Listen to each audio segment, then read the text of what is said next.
පින්නතුනි අදත් අපි ධර්ම දේශනාවේදී සාකච්ඡා කරන්න බලාපොරොත්තු වෙන්නේ කලින් සාකච්ඡා කොට අවසාන වෙච්ච දේශනාවක කොටසක් අංගුත්තර නිකායේ දසක නිපාතේ ජානුස්සෝනි වර්ගයේ ජානුස්සෝනි කියන සූත්‍ර දේශනාව. මේ සූත්‍ර දේශනාවෙන් දේශනා කීපයක් අපි මීට කලින් සිදු කරන්න යෙදුණා. ඒ සූත්‍ර දේශනාවේ තවත් එක කොටසක් හැටියට අද මේ ධර්ම දේශනාව සිදු කරනවා පින්නතුනි බුදුරජාණන් වහන්සේගෙන් මේ ජානුස්සෝනි කියන බ්‍රාහ්මණය ඇවිල්ලා ප්‍රශ්න කීපයක් ඇහුවා. ඒ අහපු ප්‍රශ්නවලට පිළිතුරු තමයි බුදුරජාණන් වහන්සේ ලබලා දීලා තියෙන්නේ. බ්‍රාහ්මණයා මුලින්ම ඇහුවේ ස්වාමීනි අපි දන් පිළි අරගෙන මියගිය ඥාතීන්ට පින් අනුමෝදන් කරාම පින් ලැබෙනවද කියන කාරණාව. බුදුරජාණන් වහන්සේ දේශනා කළේ ස්ථානයේදී ලැබෙනවා අස්ථානයේදී නොලැබෙනවා. ස්ථාන අස්ථාන මොනවද කියලා බ්‍රාහ්මණයට දක්වනකොට බුදුරජාණන් වහන්සේ ඒ කරුණු ටික මනාව පැහැදිලි කරපු හැටි අපි කලින් දේශනාවල් වල පැහැදිලි කරන්නට යෙදුණා. ඉන් පස්සේ බ්‍රාහ්මණයා අහනවා ස්වාමීනි භාග්‍යතුන් වහන්සේ පරලොව ගිය අපේ ඥාති මිත්‍රයෙක් මේ පින ගන්න නොපැමිණියොත් දානය පරිභෝග කරන්නේ කවුද කියලා. ඒ පින ලබන්නේ කවුද කියලා. බුදුරජාණන් වහන්සේ දේශනා කළා බ්‍රාහ්මණය පරලෝකීය ඥාතියෝ එතනට පැමිණෙනවා. පැමිණිලා අනුමෝදන් කරන පින ඒ අය ලබනවා කියලා. බ්‍රාහ්මණය බලාපොරොත්තු වෙන්න ඇත්තේ නමක් කියලා පින් දුන්නහම ඒ අය පින් ගත්තේ නැත්තම් ඒ පිනට මොකද වෙන්නේ කියලා. නමුත් පින්නතුනි අනාදිමත් කාලයක් සංසාරේ අපේ නමින් මරණයට පත්වෙච්ච අය මෙච්චරයි මෙපමණයි කියලා සීමාවක් නැහැ. පින් ගන්න පුළුවන් අය තමන්ගේ ඥාතීන් දිහා විශේෂයෙන් බලනවා. මොකද ඒ අයට වෙන පින් දෙන්න කෙනෙක් නැති නිසා. බිම්බිසාර මහරජුරුවන්ගේ ඥාති ප්‍රේතයින් පින් හොයාගෙන ආපු හැටි පැහැදිලි කරපු දේශනාවල් වලින් අපිට ඒ කාරණා මනාව පැහැදිලි වෙනවා. බුද්ධාන්තර ගණනාවක්ම තමන්ගේ ඥාතියෙක් හොයාගෙන පින් ගන්න ආපු හැටි. ඒ නිසා මේ දීර්ඝ සංසාරේ කොයි තරම් මේ සසර අපි ඉපදුනාද මැරුණද අම්මා තාත්තා සහෝදර සහෝදරියෝ ගුරුවරු ඥාති හිත මිත්‍රයෝ මොන තරම් මරණයට පත් වෙලා පින් බලාපොරොත්තු තැන්වල ඇද්ද. ඒ හින්දා මේ පින ගන්න කෙනෙක් නෑ කියලා කාරණාවක් නම් නෑ ඕන තරම් පින් ගන්න බලාපොරොත්තු වෙන අය තමන්ගෙමයි ඉන්නවා. ඒ නිසා ඒ අයට මේ පිනේ ප්‍රයෝජනයක් තියෙනවා. බුදුරජාණන් වහන්සේගෙන් නැවත මේ බ්‍රාහ්මණය අහනවා බවත් ගෞතමයන් වහන්සේ පරලොව ගිය ඒ ඥාතියෝ එහි නොපැමිණියේ වෙයි. පරලොව ගිය ඔහුගේ අන්‍ය ඥාතියොත් එතැනට නොපැමිණියේ වෙයි. කවරෙක් නම් ඒ පින අනුමෝදන් වෙනවද? මේ ප්‍රශ්නේ අහපුවහම තමයි පැහැදිලි කළේ එහෙම ඥාතියෙක් එන්නේ නෑ කියලා කෙනෙක් නම් නෑ ඥාතීන්ගේ සීමාවක් නෑ මිය පරලෝ ගියපු අය. පින් ගන්න කෙනෙක් ඉන්නවමයි. බුදුරජාණන් වහන්සේ නැවත සඳහන් කළා බ්‍රාහ්මණය මේ දීර්ඝ කාලයක් පරලෝ ගිය ඥාතියෝ මේ ස්ථානවල පින් බලාපොරොත්තුවෙන් නෑ කියන කාරණාව කොහොමත් සඳහන් කරන්න බෑ. නමුත් කවුරුවත් පින් නොගත්තොත් ඒ පින දායකයා කෙරෙහි ඒකාන්තයෙන්ම පිහිටනවා. දායකයන්ට ඒ පින තියෙනවා. හැබැයි පින් ගන්න කෙනෙක් නෑ කියලා කාරණාවක් කොහොමත් නෑ.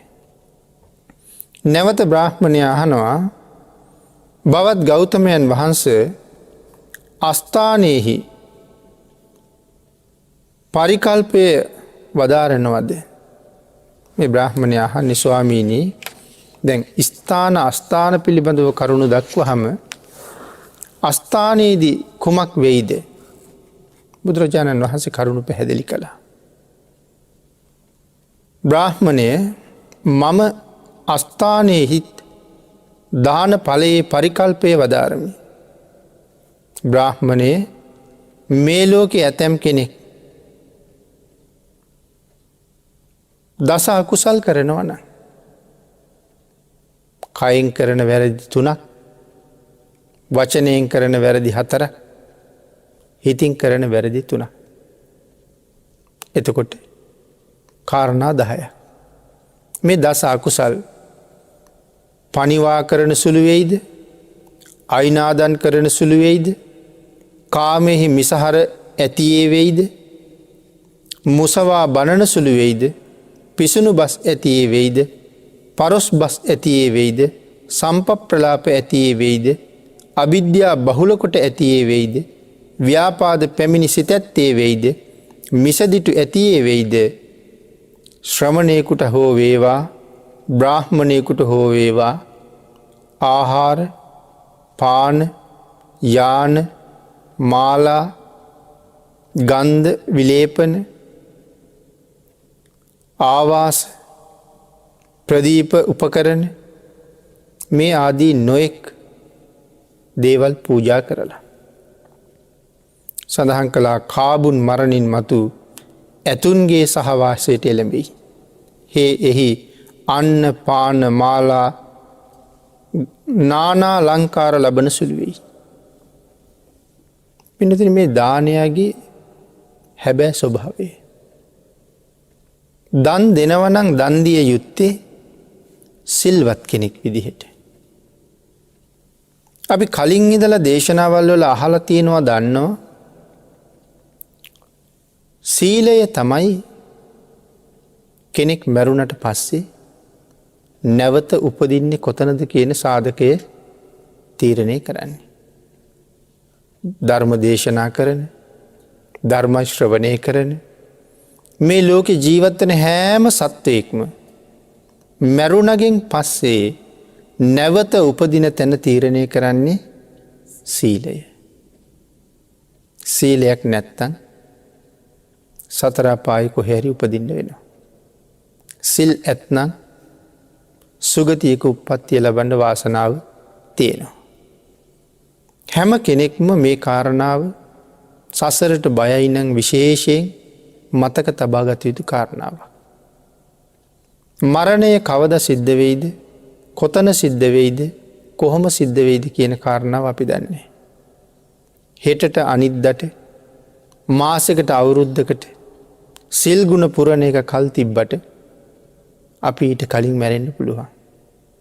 එහෙම සිල් නැතුව මැරුණොත් හදිසියේ මට කොතන උපදින්න වෙයිද කියන ප්‍රශ්නෙට උත්තරෙත් හදාගෙනම තමයි ඉන්න වෙන්නේ.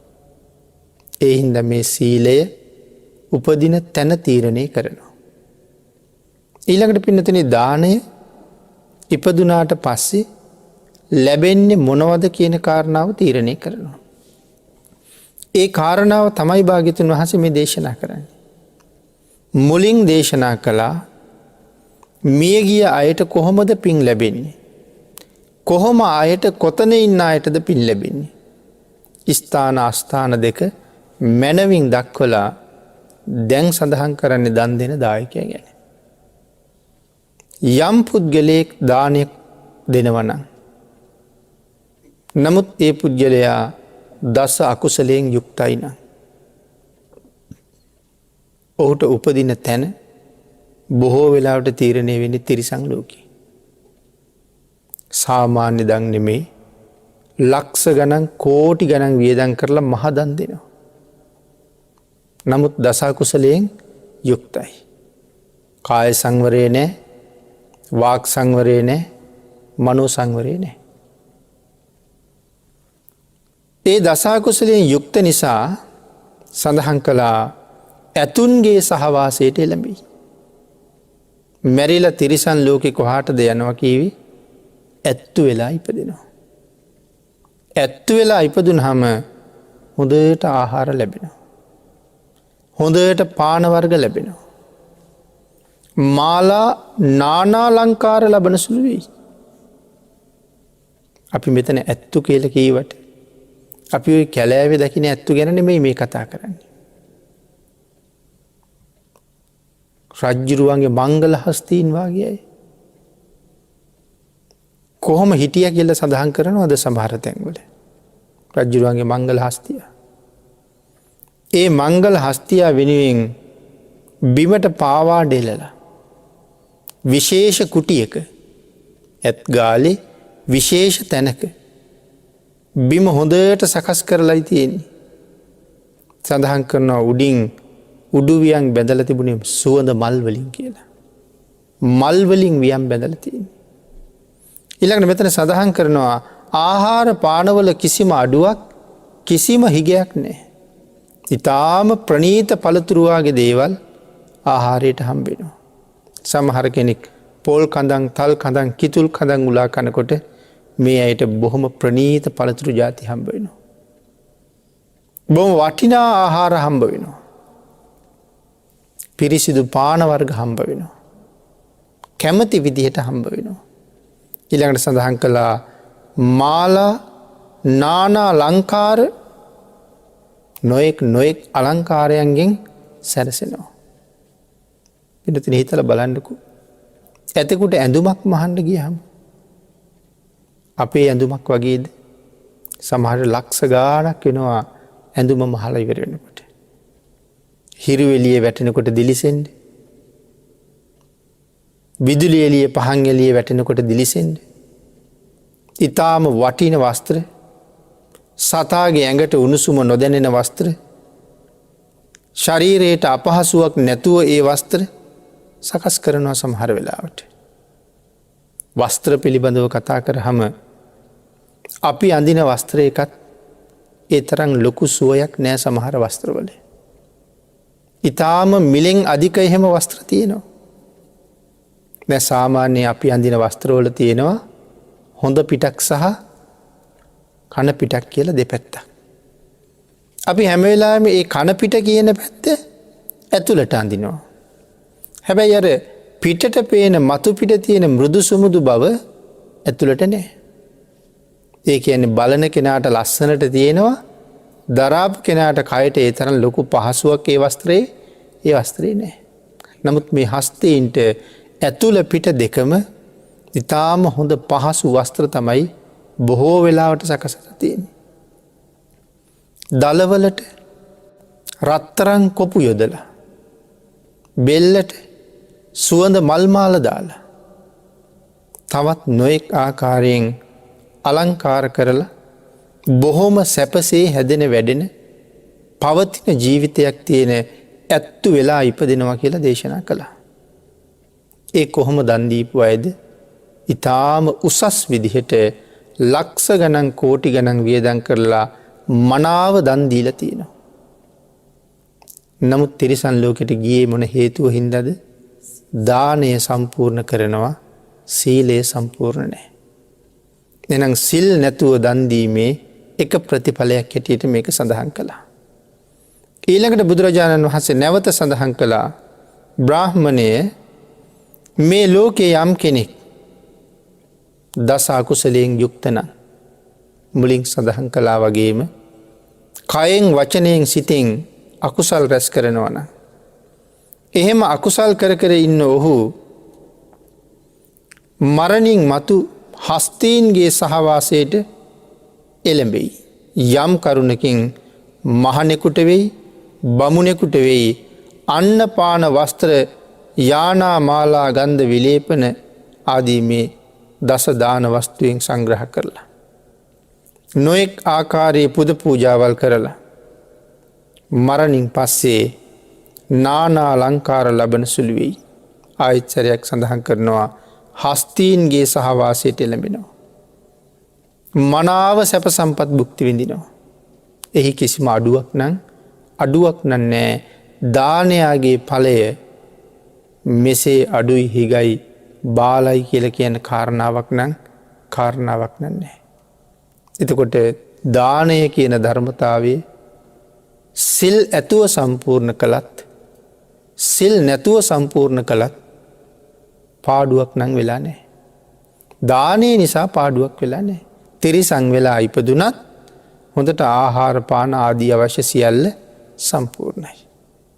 සිල් ඇතත් නැතත් දන්දිය යුතුයි කියන කාරණාව මෙතන සඳහන් කළා. තිරිසනෙක් වෙලා ඉපදුනත් ඒ ජීවිතෙත් ආහාර පානාදී නොයෙක් දේවල්වලින් හිගයක් නන්නේ. ඊළඟට සඳහන් කළා නැවත වතාවක් මුලින් සඳහන් කරපු දස අකුසලයෙන්ම යුක්තව නමුත් යම් කෙනෙක් දන් දෙනවනම් ඔහු අශ්වයන්ගේ සහවාසයට යනවා කියලා. සමහර කෙනෙක් ඇත්තු වෙලා ඇත්කුලවල උපදිනවා. තව සමහර කෙනෙක් අශ්වයෝ වෙලා අශ්ව යෝනිවල උපදිනවා. හැබැයි අර අපි දකින සාමාන්‍ය අශ්වයෝ නෙමෙයි ඊටාම මිලෙන් ඉතාම ඉහළයි මිල කරන්න ගියොත්. සාමාන්‍ය කෙනෙකුට දරන්න බැරි මිලක්. තැන් මිනිස්සු ළඟ සමහරලාට කෝටි ගණන් වටින වාහන තියෙනවා. නමුත් පින්නතුනි ඊට වඩා වටින අශ්වයෝ ඉන්නවා. නිකන් කල්පනා කරන්නකෝ. දැන් අපි සූදුවක් දකිනවා ලෝකේ රේස් දානවා කියලා. ඒ රේස් එකට දුවන්නේ අශ්වයෝ. එතකොට ඒ දුවන අශ්වයකුගේ මිල කොහොම ඇද්ද. අපි සාමාන්‍යයෙන් දකින කෝටි 5-6ක වාහනයකටත් වඩා හුඟක් මිලයි. ඒ කෙනෙකුගේ පාදයක් මිලියන ගානක් වටිනවා. මොකද මේ පාදේ චුට්ටක් හරි රෝගී වුණොත් ඒ මුළු අශ්වයාගෙන්ම වැඩක් නෑ. එයාගේ පාද ඒ තරම් ශක්තිමත් නිසා තමයි ඒ සත්වයා ඒ තරම් වටින්නේ. නමුත් ඒගොල්ලන්ට මොන තරම් සැප පහසුකම් ඇතුව ජීවත් වෙනවද? ආහාර පානවල අඩුවක් නෑ.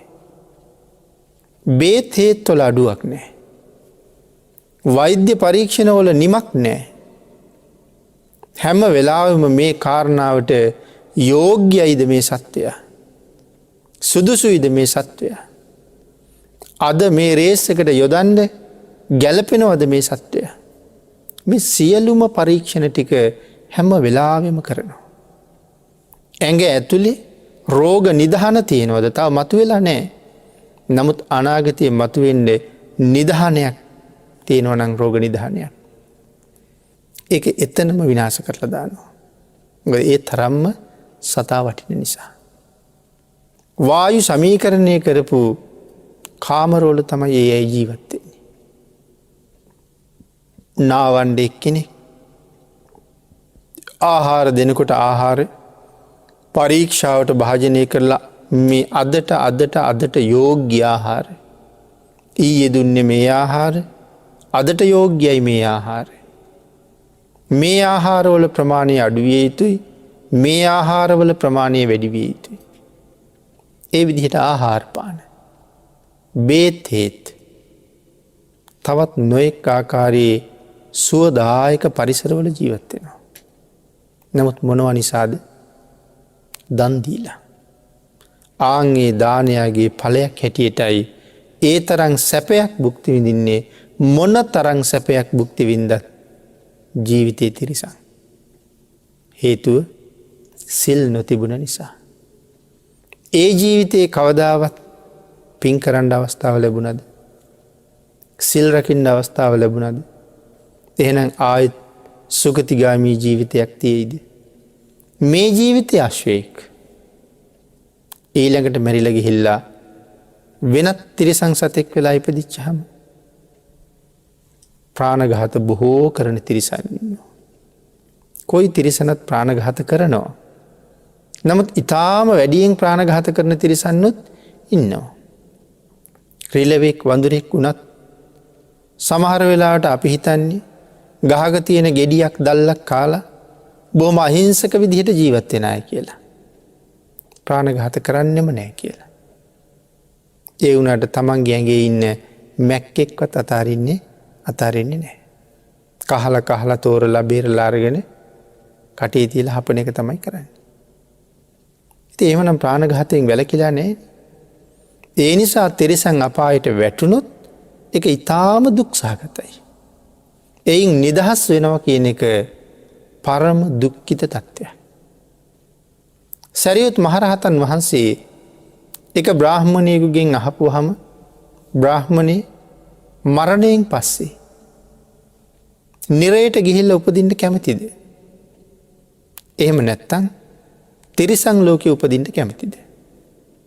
බ්‍රාහ්මණයා සඳහන් කළේ ස්වාමීනි නිරයේ උපදිනවට වඩා තිරිසන් ලෝකේ හොඳයි කියලා. ඊළඟට බ්‍රාහ්මණයාගෙන් ඇහුවේ තිරිසනෙක් වෙලා උපදින එකද හොඳ? ප්‍රේතෙක් වෙලා උපදින එකද හොඳ?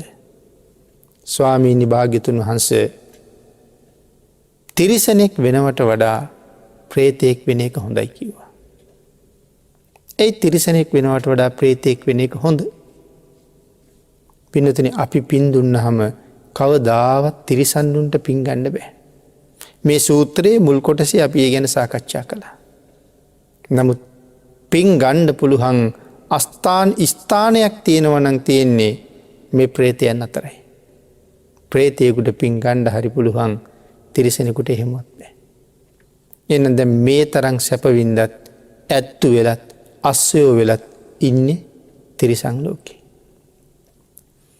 ඊළඟට මේ බ්‍රාහ්මණයා නැවත බුදුරජාණන් වහන්සේගෙන් අහනවා භාග්‍යතුන් වහන්සේ පැහැදිලි කරනවා බමුණ යම් කරුණකින් මෙලව දස අකුසල් සිද්ධ කරලා සුනකයන්ගේ සහවාසයට එළඹෙයි. යම් කරුණකින් ඔහු මහණෙකුට වේවා බමුණෙකුට වේවා ආහාර පාන ආදී මේ මුලින් සඳහන් කරපු දාන වස්තුන්ගෙන් සංග්‍රහ කරලා කොහෙද උපදින්නේ?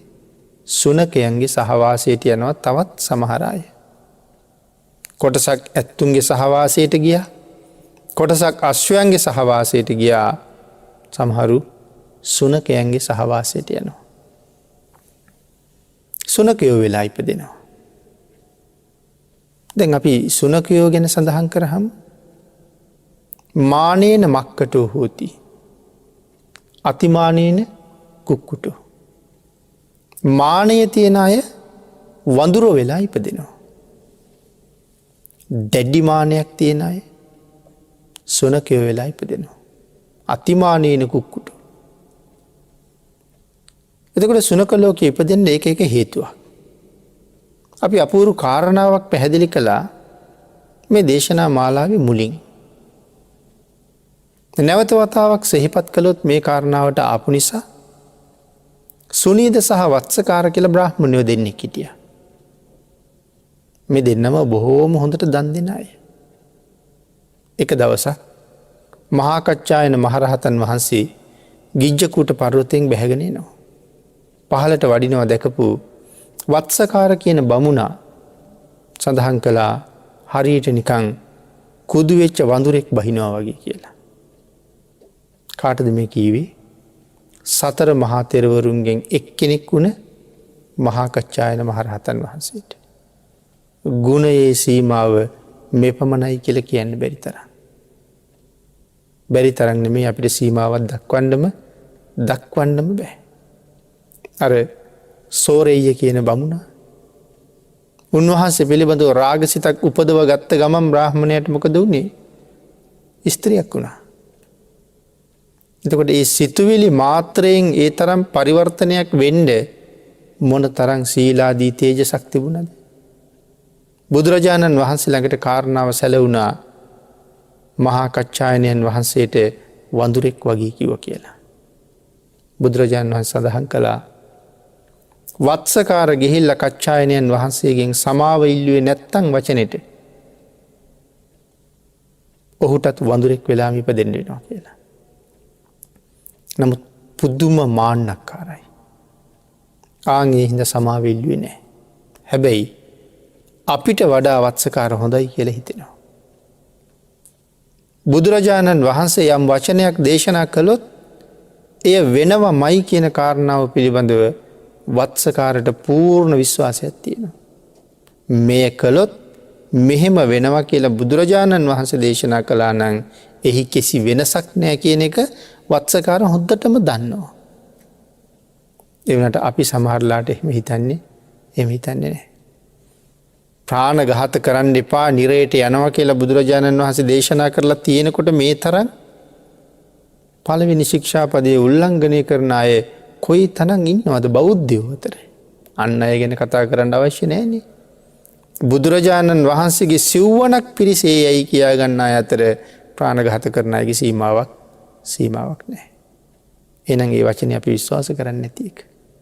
නමුත් වත්සකාර දන්නවා ශ්‍රී මුඛයෙන් දේශනා වුණොත් දේශනා වුණාමයි මං වඳුරෙක් වෙනවමයි සමාව ගත්තේ නැත්තම්. ඒ වුණාට පින්නතුනි මානය තවත් එහා. ඒ නිසා තමන්ගේ ශ්‍රාවකයන්ට තමන්ගේ සේවකයන්ට කියනවා මේ ගිජ්ජකූටේ හැම තැනම පළතුරු අවන්න කියලා.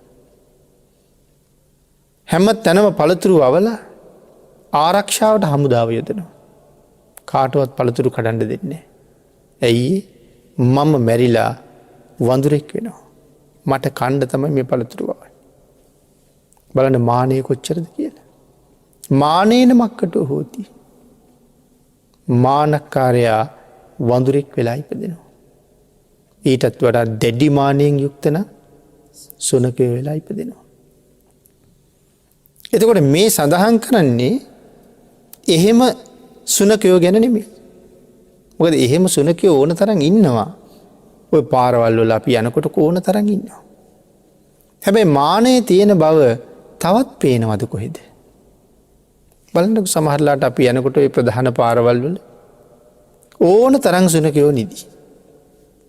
නමුත් වේගෙන් එන වාහනය සමහර කෙනෙක් නම් කර්මය ගැන හිතන්නේ නැති හින්දා යට කරගෙනම යනවා. තව කෙනෙක් කොච්චර හදිසියට යනවා ඈත ඉඳලා නලාව නාද කරගෙන එනවා සුනකයා නෙමෙයි නැගිටින්නේ. අපි වාහනේ වේගෙ බාල කරලා ළඟටම ආවම එයාට ඕන හැටියට නැගිටලා ඇඟ මැලි කඩලා කම්පොට ගහලා යනවා මිසක් බොහොම කලාතුරකින් තමයි බේරෙන්න දුවනවා දකින්නේ. හුඟක් අය Tamanට උවමනා විදිහටයි පාරෙන් අයින් වෙන්නේ. අර මානෙම තාම තියෙනවද කොහෙද? නමුත් එහෙම සුනකයෝ අතර සමහර සුනකයෝ ඉන්නවා මිනිස්සුන්ට වඩා සැප විඳිනවා. සමහර ගෙවල් වල කොයි තරම් සැප විඳින සුනකයෝ ඉන්නවද? ඒ ගෙදර ඉන්න සේවකයන්ට එච්චර සැප නැහැනේ. ඒ අයට ලෙඩක් දුකක් හැදුනහම සමහරලාට බෙහෙත් ටිකක්වත් ගෙනල්ලා දෙන්නේ නැහැ. කීයක් හරි අතට දීලා එක්ක බස් එකේ ගිහිල්ලා බෙහෙත් අරගෙන එන්න ඕනේ. නැත්තම් බෙහෙත් ටික අරගෙන ගෙදර යන්න ඕනේ සනීප වෙලා ආපහු එන්න. නමුත් සමහර සුනකයන්ට ඊටාම වටින වාහන තියෙනවා. ඒක ගෙදර අය පාවිච්චි කරන්නේ නැහැ. ඒක සුනකයාටමයි තියෙන්නේ. රියදුරෙකුත් ඉන්නවා. එහෙම වාහනයක ගෙනහිල්ලා බෙහෙත් ගෙනල්ලා නාවලා සූපත් කරලා බෙහෙත් ගල්වලා මොන තරම් සැප සහිත ජීවිත තියෙනවද? සමහරලාට සේවකයාට වියදම් කරන්නේ යම් පඩියක්ද දවසකට මාසෙකට සුනකයාට වියදම් කරනවා ඒ වගේ 2ක් 3ක් විතර. ඒ විදිහේ සැප විඳින සුනකයෝ ඉන්නවා. මේ මොන වගේ ප්‍රතිඵලද? මේ තමයි දානයගේ ප්‍රතිඵල. එහෙමනම් භාග්‍යතුන් වහන්සේ දේශනා කරනවා ජානුස්සෝනි මේ ලෝකේ සමහර මිනිස්සු දස අකුසල් කර නමුත් බොහොම වියදම් කරලා හොඳට දන් දෙනවා ශ්‍රමණ බ්‍රාහ්මණයින්ට. ඔවුන්ට ඒකෙන් කුසලයක් ලැබෙනවා. ඒ කුසලයේ ප්‍රතිඵලයක් හැටියට සුනකයෝ වෙලා උප්පත්තිය ලැබෙනවා. නමුත් දන් දුන්න නිසා ආහාර පාන බේත් හේත් තවත් නොයෙක් උපස්ථානවල අඩුවක් නැහැ. සුනකයන්ගේ සහවාසයට යනවා කියලා සඳහන් කළා. පින්නතුනි ඊළඟට බුදුරජාණන් වහන්සේ විශේෂයෙන් පැහැදිලි කරනවා මේ මනාව දන් දීපු අය. බ්‍රාහ්මණය මේ ලෝකේ ඇතමෙක් දස අකුසලයෙන් යුක්තයි. නමුත් ඔහු මනාව දන් දෙනවා. මනාව දන් දීපු මේ පුද්ගලයා තවත් උප්පත්තිය ලබන තැන් විශේෂයෙන් සඳහන් කරනවා. මේ දස අකුසලයෙන් යුක්ත මේ පුද්ගලයා යම් දවසක සම්ප්‍රලාපයෙන් වැළකෙනවා. සමහර මිනිස්සු දස අකුසලයේ මතම පිහිටලා මුළු ජීවිත කාලෙම කටයුතු කරනවා. අන්තිම කාලෙවත් ජීවිතයේ සීලයක් සමාදන් වෙච්ච දවසක් නැහැ. කෙනෙක් සිල් ගන්න යමු කියලා කිව්වොත් ඒකටත් නොයෙක් තර්ක ඉදිරිපත් කරනවා. සමහර අය කියනවා සිල් ගන්න ගියාට කවුද සිල් ගන්නේ? කවුරු ගාවද සිල් තියෙන්නේ? ගිහිල්ලා දවසම ඉඳගෙන ඉඳලා දවසම ඕපදූප කිය ඉඳලා මිනිස්සු දෙන කෑම ටිකත් කාලා මිනිස්සු දෙන පාන වර්ග ටිකත් භුක්ති විඳලා හොඳට නිදාගෙන ඉඳලා පහුවදා ගෙදර යනවනේ. බොරුවක් කරන්න යන්න ඕනේ කියලා ඒ වාගේ තර්ක කර එවන් අවස්ථාව පවා මගහරිනවා. අර අය පූජනීය ස්ථානවලට ගිහිල්ලා ඒගොල්ලෝ සිල් ගන්නවා, ඒගොල්ලෝ ගුණ පුරනවා, ඒගොල්ලෝ බණ අහනවා, ඒගොල්ලෝ පුද පූජා කරනවා. ඒක අගය කරන්න කැමැත්තක් නැහැ. ඒකෙන් මැගෑර ගන්න මේ වාගේ විවිධ දේවල් කියා ජීවිතයේ අන්තිම කාලෙත් දස අකුසලයෙන්ම යුක්තව මැරිලා යනවා. ඒ මැරිලා ගිහිල්ලත් දාන ආදී පින්කම් කරගෙන තිබුණා නම් අර වාගේ උප්පත්තීන් වලට යනවා. නමුත් එහෙමත් නැත්නම් ඊටාම සෝචනීය තැනක තමයි උපදින්න තීරණය වෙන්නේ. නමුත් නැවත බුදුරජාණන් වහන්සේ සඳහන් කළා බ්‍රාහ්මණයේ මේ ලෝකේ ඇතමෙක් මේ දස අකුසලයෙන් වැළකුණා නම් කයෙන් කරන වැරදි, වචනයෙන් කරන වැරදි, හිතෙන් කරන වැරදි මේ දේවල් වලින් වැළකුණා නම් කොයි විදිහේ උප්පත්තියක් නැවත ලබනවද? අනබිජ්ජාලු වෙයි, අව්‍යාපන්න චිත්ත වෙයි, සම්‍යක් දෘෂ්ටික වෙයි. අනබිජ්ජාලු වෙයි කියලා කිව්වේ අවිද්‍යාවෙන් තොර වෙයි. සම්‍යක් දෘෂ්ටික වෙනවා, ද්වේෂයෙන් ඈත් වෙනවා. නොයෙක් ආකාරයෙන් දාන ආදී පින්කම් සම්පූර්ණ කරලා තියෙනවා. මරණින් මත්තේ මිනිසාගේ සහවාසයට එයි. ඔවුන් අපි මුලින් කියපු කාරණාවට නැවත සැරයක් එළඹෙනවා. දස අකුසලයෙන් වැළකුණේ වෙයි කියලා කියන්නේ මනාව සීලයක පිහිටියේ වෙයි කියන කාරණාව. ප්‍රාථමික සීලයක පිහිටලා පන්සිල් මත මනාව පිහිටලා ඉඳලා තියෙනවා. පන්සිල් ආරක්ෂා කරලා තියෙනවා. හැබැයි මෙතන දස අකුසල් ගැන කතා කරනකොට සුරාව ගැන කතා කරලා නැහැ. එතකොට සුරාව මේ දස අකුසල් ගණයට සාකච්ඡා කරලා නැත්තේ පිනතනි සුරාව කර්මපතයක් ළඟත් නැහැ. කර්මපත හැටියට ගත්තාම පානාතිපාතා, අදින්නාදාන, කාමීසු මිච්ඡාචාර, මුසාවාදා. මේ හතරම කර්මපත. මොනවටද කර්මපත කියලා කියන්නේ? මැරෙන වෙලාවේ සිහියට આવොත් ඒ කාන්තයෙන් නිරේ උපද්දවනවා. ප්‍රාණඝාතයේ සිහියට આવොත්, බොරු කියපුවා සිහියට આવොත්, හොරකම් කරපුවා වැරදි කාම සේවනයේ නිරේ උපද්දවන්න හේතු වෙන දේවල්. එතකොට පන්සිල් සමාදන් වෙනකොට ඇයි පස්වෙනි කාරණාව මෙතෙන්ට ඇතුළත් කරලා නැත්තේ? පින්නතුනි මේ පස්වෙනි කාරණාවෙන් හානි වෙන්නේ Tamanටනේ. දැන් බොරු කියහම තව කෙනෙක් රැවටෙනවා. ප්‍රාණඝාත කරාම තව කෙනෙකුගේ ජීවිතේ නැතු වෙනවා. හොරකම් කරාම අනුන් දුකසේ උපයා සපයා ගත්ත වස්තුව නැතිවීමේ දුක ඔහුට බොහෝම තදයට තියෙනවා.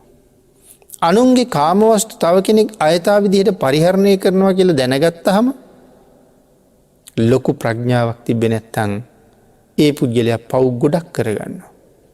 එක්ක සියදිවි හානි කරගන්නවා. නැත්නම් තමන්ගේ කාමවස්තු පරිහරණයට එන අය මරලා දානවා. එහෙම නැත්නම් තමන්ගේ බිරිඳ මරලා දානවා, ස්වාමියා මරලා දානවා. ඒ තමන්ට හානියක් තියෙන නිසා. නමුත් සුරාපානය කරාම පෞද්ගලිකව තමන්ට විශාල හානියක් තියෙනවා. අනුන්ටත් ඒකෙන් හානියක් වෙනවා. තමන්ට තමයි ලොකුම පාඩුව. අන්න ඒක නිසා සුරාපානයේ කර්ම පතගණයට එකතු කරලා නැහැ. ඔක එක හේතුවක් විතරයි.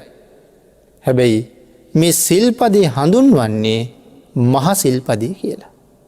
මේ සිල්පද පහේ මහ සිල්පදේ. ඇයි ඒකට මහ සිල්පදේ කියලා කියන්නේ? කර්ම පතත් නොවෙනවන. සුරාවෙන් මත්වෙච්ච පුද්ගලයා අර කියපු කර්ම පත හතරම කරනවා. සිහියෙන් හිටපු දවසට කරන්නේ නැති දේවල් ඔක්කොම කරනවා මත්වෙච්ච නිසා. ඒහින්ද ඔහුට ලොකු පාඩුවක් වෙනවා. ඊළඟට නිරයවල් වල ඉපදිලා ආපහු මනුස්ස ලෝකෙට කොයි යම්ම කාලෙක හරි ආවහම සමහරලට අපි මේ ලෝකෙ දකිනවා මන්දගාමී මන්ද බුද්ධික උම්මත්තක කියලා කොටස් තුනක්. මේ තත්ත්වයට පත්වෙන්නේ ඇයි? මේ සුරාවේ ප්‍රතිඵලයක් නිසා. එතකොට සුරාව කියල කියහම මත් කුඩු මත් පෙති මත් වතුර මත්තෙන්ඩ කරන ආලේපන මේ සියලුම දේවල් මේ ගණයට අයිති. ප්‍රාණඝාත කරපු කෙනෙක් නිරේ ගිහිල්ල ආපහු මනුස්සලෝකොල්ට එනකොට ඒ කර්මය අවශේෂ බලපෑම හැටියට මොකද වෙන්නේ? අකාලි මැරිල යන. අඩු ආවිශයෙන් මැරෙන. නමුත් අවුරුදු 10ක් අවුරුදු 20ක් සත්පුරුෂයෙක් ඇසුරු කරන්න ලැබුණ ඒ ජීවත් වෙච්ච කාල සීමාව තුළ ලොකු ප්‍රයෝජනයක් තමන්ගේ ජීවිතයට එකතු කරගන්න. ඒ කාලෙ තුළ දන් දෙනවා. ඒ කාලෙ තුළ සිල් ආරක්ෂා කරනවා. ඒ කාලෙ තුළ භාවනා කරනවා. අවුරුදු 30කින් විතර මැරිලා යනවා. නමුත් පින්නතුනි උම්මත්තකයෙක් වෙලා ඉපදිලා බුදුරජාණන් වහන්සේගේ සිරිපා ධාතුව මුල අවුරුදු 100ක් ජීවත් වුණත් ඒ පුජ්‍යලයට පළක් වෙනවද? එයට කිසි ප්‍රයෝජනයක් නැහැ. ආන්ගේ නිසා ඒ කර්මය හරි භයානකයි. ඒකයි මහසිල් පදය කියලා දක්වලා තියෙන්නේ. එතකොට මෙතන සඳහන් කළේ යමෙක් මේ දසා කුසල් වලින් වැළකීලා මනාව මනුස්ස ජීවිතයකට හොඳ සාධාරණයක් ඉෂ්ට කරගෙන ජීවත් වෙලා මැරිලා ගිහිල්ලා ආපහු සැරයක් තමන්ගේ සීලය නිසා මනුස්සයන්ගේ සහවාසයට ඇවිල්ලා උප්පත්තිය ලබනවා. සඳහන් කළා මිනිසාට අයත් පස්කම් ගුණ ලබන සුළු වෙයි. දනුත් දීලා තියෙන නිසා මිනිස් ලෝකයේ ඊටාම උසස් සැපයක් විඳිනවා. ආහාර පානවල අඩුවක් නැහැ. ගෙවල් දොරවල් වල අඩුවක් නැහැ. යාන වාහන වල අඩුවක් නැහැ. නොයෙක් විසිතුරු ආභරණ වල අඩුවක් නැහැ. දැසි දස්සන්ගේ අඩුවක් නැහැ. හැම අතින්ම සම්පූර්ණ වෙච්ච උසස් ජීවිත මිනිසුන් අතර ගත කරනවා. මොකක් නිසාද මේ? හොඳට දන් දීලා තියෙනවා. හොඳට සිල් රැකලා තියෙනවා. එහෙනම් මනුස්ස ජීවිතේ නිවන් දකින්නතුරු මේ සසර දුකක් නැතුව ඉස්සරහට යන්න දානය මොන තරම් උපකාර කරනවද? මිනිසුන් අතර උපදිච්ච හැමෝටම මේ සැප නැහැ. සමහර අය වීදියක් ගාන හිඟමනේ යනවා. සමහර අයට නිදා ගන්න තැනක් නැහැ. අගුපිලක බාගි තැනක නිදා ගන්නවා. ගහක් යට නිදා ගන්නවා. වැස්සක් වැටෙන්නේ රෑ මැදියමේද පාන්දරද ඒ ඕනම වෙලාවක කොහාට හරි නැගිටලා දුවන්න සිද්ධ වෙනවා. දුව ගන්න තැනක් නැති වුණොත් තෙමෙන්න සිද්ධ වෙනවා. හිසට වහලක් නැහැ. ලැබුණ ආහාර ටික පිරිසිදු අනුභව කරන්න හැටියක් නැහැ. නමුත් මිනිස්සු වෙලා ඉපදිලා ඔය කීවට වඩා නන් ආකාරයේ දුක් විඳින අය අපි මිනිස්සු අතර දකිනවා. මොනම හේතුවක් නිසා හෝ මනුස්ස ජීවිතයක් ලබලා තියෙනවා. පෙර කුසල ධර්මයක් එක්ක. හැබැයි දන් දීලා නැති නිසා අතපාන ජීවිතයක් තමයි තියෙන්නේ. ලෙඩක් දුකක් හැදිලා බේත් හේත් නැතුව සමහරලාට අතපය වළංගු නැතුව ගිහිල්ලා තුවාල හැදිලා කුණු වෙලා පණුව හැදිලා මැරිලා යනවා. එහෙම ජීවිත ඕන තරම් අපි දකිනවා. ඒ නිසා දානය කොතෙන්ටත් හරි වටිනවා. ඊළඟට බුදුරජාණන් වහන්සේ දේශනා කළා යම් හේකින් මෙලොව යමෙක් මේ දස අකුසලයෙන් වැළකුණා නම් මනුස්ස ලෝකයේ උප්පත්තිය ලැබලා මිනිසුන්ට අයත් පස්කම් ගුණ ලබන සුළු වෙයි. මනා පංචකාමයකින් සැපවත් ජීවිතයක් ගත කරනවා. ඊළඟට සඳහන් කරා බ්‍රාහ්මණය මේ ලෝකෙ තවත් කෙනෙක් මේ දස අකුසලයෙන් වැළකීලා මරණින් මත්තේ දෙවියන්ගේ සහවාසයට පැමිණි. දෙවියන් සතු පස්කම් ගුණය ලබයි. තව කෙනෙක් මැරිලා දෙවියන් අතර උපදිනවා. කෙනෙක් මිනිසුන් අතරට එනකොට තව කෙනෙක් දෙවියන් අතරට යනවා. හැබැයි දෙවියන් අතරත් ඉතාම උසස් දිව්‍යමය කාමයක් භුක්ති විඳිනවා. කරගත්ත කුසල් වල හැටියට මනුස්ස ලෝකේ දුප්පත් පෝසත් ભેදයක් තියෙනවා වගේම දෙවියන් අතරත් එහෙම්මම තියෙනවා. දුප්පත් දෙවියෝ කියලා කොටසක් නැහැ. සමහර දෙවියන්ට වඩා සමහර දෙවියෝ ඊටාම මහේසාක්‍යයි. ඊටාම උසස් විදිහේ සැප විඳිනවා. ඉතින් එහෙම හිතාම නම් ආපහු දුප්පත් කියලා කියන්න පුළුවන්. අල්පේසාක්‍ය සහ මහේසාක්‍ය කියලා වචන දෙකක් අපි පාවිච්චි කරනවා. නමුත් මෙතන සඳහන් කරනවා දිව්‍ය ලෝකෙට ගිහිල්ලා දෙවියන් සතු පස්කම් ගුණය ඊටාම ඉහළින් ලබනවා. ඒ මනුස්ස ලෝකෙ සිලුත් රැකලා තියෙනවා. හොඳට දනුත් දීලා තියෙනවා. ඊළඟට සඳහන් කළා බ්‍රාහ්මණය යම් හේකින් මේ ලෝකේ ඇතමෙක් පණිවායෙන් වැළකෙයිද ආදී වශයෙන් පිළිතුරේ දස අකුසලයෙන්ම වැළකෙයිද කියන කාරණාව සිහිපත් කරනවා. එහෙම සිහිපත් කරලා සඳහන් කරනවා එහෙම ජීවත් වෙච්ච කෙනෙක් දෙවියන්ට හිමි පස්කම් ගුණ ලබන්නේ වෙයි. බ්‍රාහ්මණය දායකද අනිෂ්ඵල වේ. එහෙම සඳහන් කළේ මෙහෙම ඉපදුනත් ඒගොල්ලන්ටත් අනික් කෙනෙක් දෙන පින් ලැබෙන්නේ පින් ලැබෙන්නේ නැහැ. මිනිස් ලෝකෙත් කෙනෙක් මැරිලා ගිහිල්ලා මිනිහෙක් වෙලා ඉපදුනොත් අපි ඔහු වෙනුවෙන් පින්කම් කරලා පින් දුන්නට පින් ලැබෙන්නේ නැහැ. දෙවියෙක් වෙලා ඉපදුනාට ඒ දෙවියටත් අපි දෙන පින් ලැබෙන්නේ නැහැ.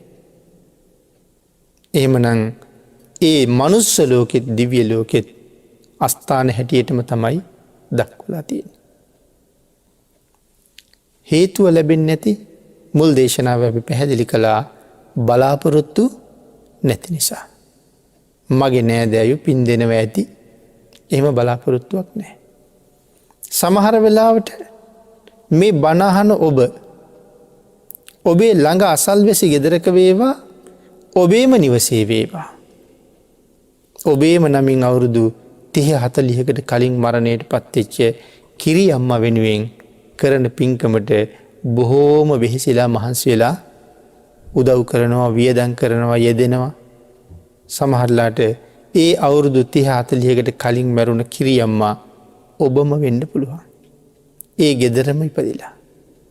නමුත් කිසිම විශ්වාසයක් කල්පනාවක් නැහැ මේ පෙර භවයේ මැරුණ මේ ගෙදර කිරි අම්මා වෙනුවෙන් කරන පින්කම ඇය මමයි මේ පින මටයි කියලා කල්පනාවක් කොහොමත් නැති නිසා ඒ පින අපිට හම්බෙන්නේ නැහැ. දෙවියන්ටත් එහෙමමයි. හැබැයි දෙවියන්ට පින් ලැබෙන ක්‍රමයක් මහා පරිනිර්වාණ සූත්‍රයේ දේශනා කරලා තිබුණේ හැටි අපි වෙනම සාකච්ඡා කළා මේ දේශනා මාලාවේ මුල. දැන් මෙතන දෙවියන් වෙලා ඉපදුනහම පින් ලැබෙන්නේ නැහැ කියහම මිත්‍යා දෘෂ්ටියකට කෙනෙක් එළඹෙන්න පුළුවන්නේ. එහෙනම් මොකටද අපි පින්කම් කරලා දෙවියන්ට පින් දෙන්නේ කියන ප්‍රශ්නෙට? ඒකට උත්තරයක් වෙනම අපි සාකච්ඡා කරලා තියෙනවා. ඊළඟට සඳහන් කරනවා මේ බ්‍රාහ්මණයා ස්වාමීනි භාග්‍යතුන් වහන්සේ ආශ්චර්යයි. පින්වත් ගෞතමයන් වහන්සේ අద్භූතයි. බවත් ගෞතමයන් වහන්සේ යම් දානේ කියලා දායකද අනිෂ්ඵල වේ. දන් දීම නිසිමයි. ශ්‍රද්ධා කිරීම නිසිමයි. ස්වාමීනි ශ්‍රේෂ්ඨයි. ස්වාමීනි ආශ්චර්යයි. ස්වාමීනි අద్භූතයි.